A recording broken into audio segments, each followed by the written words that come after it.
we hate how things look and are, but, to find the silver linings in what we do.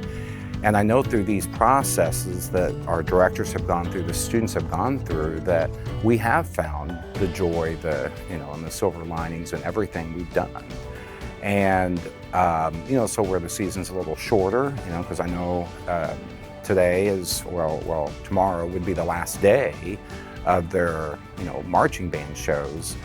I know that the students that I've worked with have had a full season and have probably learned more because we were able just to focus on what it is we do and not have to worry about what a judge says or what people are going to think, because again, when we started, we never knew that we'd even perform this for a group of people.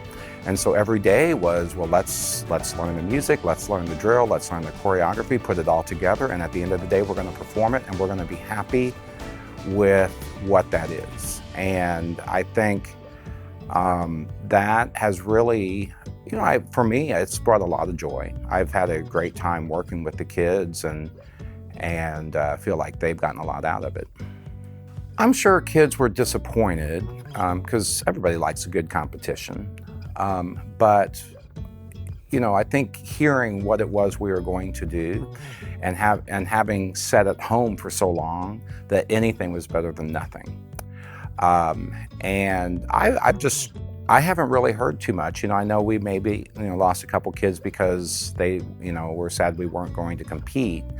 But it did my heart good to know that most of the kids stayed because they just love what we do. And I think they have found even a higher joy of just being able to be together and cooperate. And so I don't think that, the teachers, the adults are the only ones finding these silver linings in what we're doing.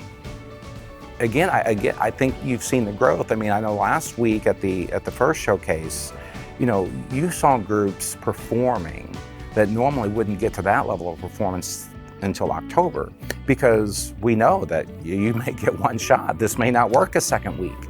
And, and I think that sense of urgency and that need to get that out there, I saw kids, again, communicating with their audience that we would not see for a long time. And maybe in some groups, never.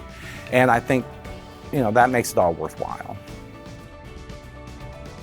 Well, I mean, let's face it, we can play. Yeah, they're a little farther apart, but the kids have adapted to that. So the music that we're playing is basically at the same level. Maybe we didn't play as many runs, but I think none of that has changed, and none of the feelings that we get when kids achieve and put themselves out there and are better because, they've risen above what this is.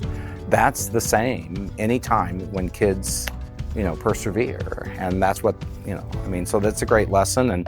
And so that's not any different. And how I feel about their success hasn't changed. And in fact, again, it's more enhanced. I think the biggest thing, though, is just knowing that we need to appreciate the small things. And if we don't lose track of that, then education and the art and all those things are going to be much more rewarding, and people are going to enjoy being able to do those things. So I think that's the biggest thing. And just seeing what people were willing to step up to do, again, makes all that worthwhile. I hope that we remember just that we have to appreciate and respect and take care of the small things, and making sure that instead of pushback and not being cooperative with each other because of whatever else is going on, now we're seeing all this cooperation just to get the smallest things done. I hope that sense of community really perseveres in each of our groups, and of course the larger community at whole, because that's what makes all this worth fighting through. So those things I hope we don't lose.